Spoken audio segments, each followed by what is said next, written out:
Alright guys, so in this video we're checking out another new budget drone here from DarwinFPV. This is the BabyApe. Basically has the same flight controller that was in the Darwin 59S, which was another one of their budget ones with basically a canopy and a bottom mounted battery. But this time they've gone for a top mounted battery setup here. The same flight controller board that you've seen on a lot of their other basically products. They have, it's basically a 1 to 3S 15 amp ESC board, and then I think this video transmitter just goes up to 200 milliwatts. It's a pretty basic video transmitter. The camera is some sort of generic camera. I don't really know who makes it. It's not the best camera in the world. These motors, 4300 kV 1104s. I have no idea where they got these from and who makes them, because they don't fit the holes for the props on these T-mounted props, so they're just press fit on, and they're on pretty good. So you can see there are holes right there, so you can't use any screws to tighten these down. But I'm recommending to fly this on 2S only, so the props aren't going to fly off unless you crash really hard, and I don't recommend crashing this. I mean, they have some nice 3mm arms. They're pretty skinny. I mean, but the frame is fairly stiff. But if you crash hard, because the arms are fairly narrow like this, they're gonna probably snap. If you crash into like concrete or some sort of asphalt parking lot kind of thing. So I don't recommend this for bando bashing. Plus, the motor wires go through this like LED or like a race wire type thing here, and then goes to the ESC. So it's likely if you crack an arm here, if it snaps off, it's going to hang off of the ESC here. It might rip off the ESC pads. Hard to say. Really depends on the crash.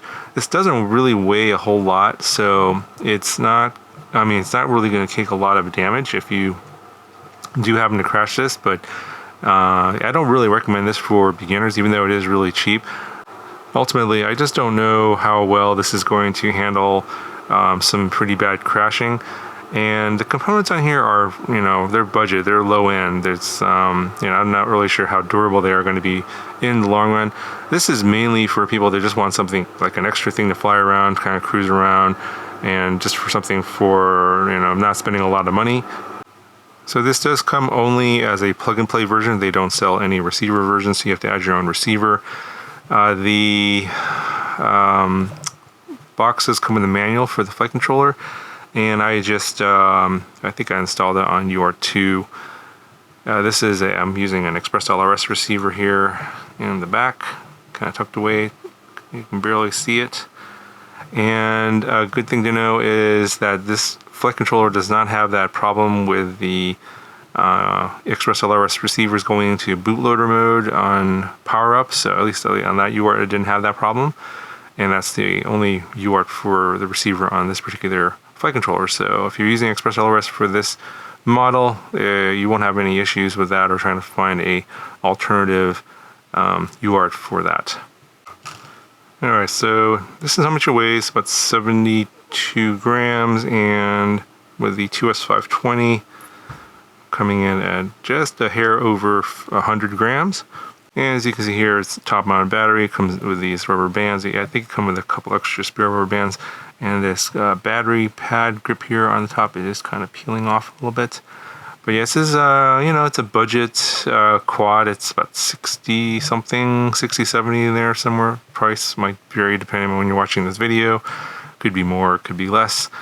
But these days, with quad prices going up like crazy and stuff, I think some similar like 3-inch, like kind of toothpick style quads like this are well over $100 on most other brands right now. So if you're on a super tight budget and you're just looking for something to fly around for super cheap, yeah, check it out. There's links down in the video description.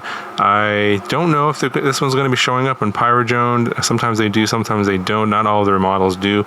But if that's something that you'd like to see on PyroDrone, do leave a comment down below. And if they see that enough of those comments, they may contact them and see if they'll take an order or a large shipment for the future, but as of now, I think it's only on AliExpress and on the Darwin FPV store. They have their own store now, so check those links down in the video description. Anyway, here's the narrated flight, and I'll talk to you guys in the next one.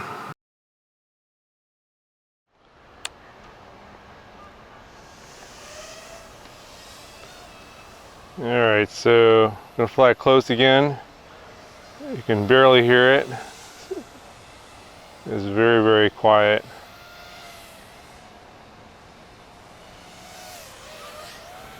Doesn't have a ton of power on 2S, obviously with the lower kV motor, but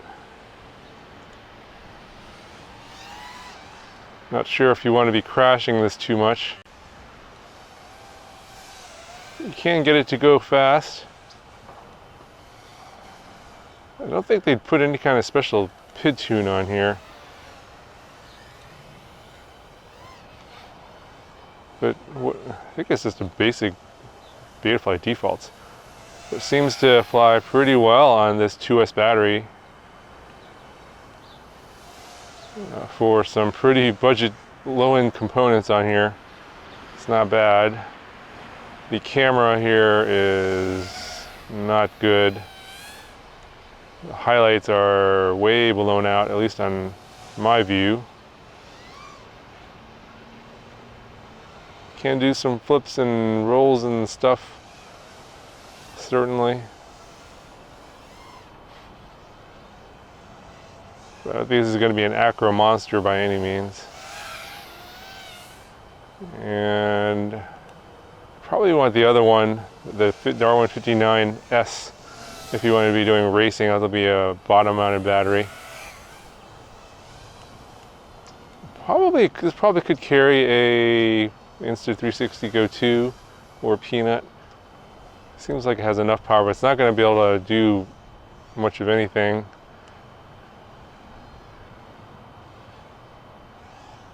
I am running an Express LRS receiver on here. Looks like I forgot to put the OSD elements on for RSSI DBM.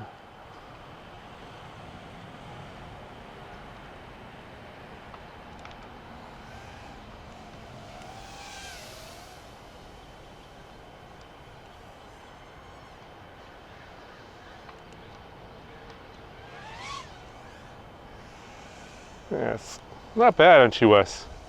Better than expected. Thought this would just be kind of a cruiser, but you can do a little bit of aggressive flying. I think on 3S, when I was doing some test hovers, it was getting some oscillations.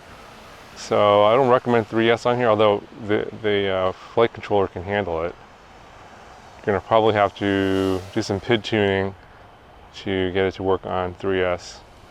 Plus it's going to be heavier, and the more weight, the faster you go, the more likely things will break if you crash it. So 2S is probably going to be better for you. Video transmitter is not bad at all here. With all these trees and everything, get some breakup, but pretty clean signal overall. And as expected on this KV, on this setup, it's pretty efficient, it looks like. Plenty of flight time.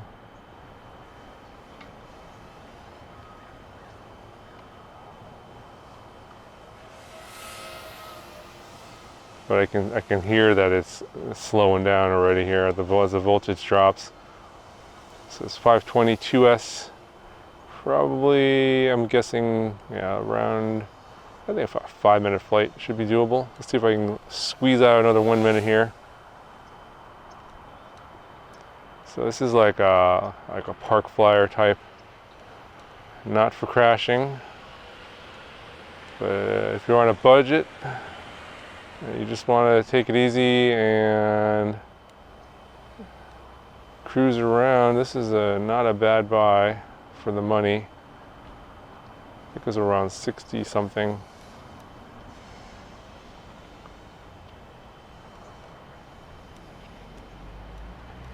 Yeah, but definitely low-end components, budget build. Really nothing special. It's just you just want to have something extra, maybe as another quad to have in your collection, don't want to spend a ton of money. Maybe something different to fly around, kind of a casual flying.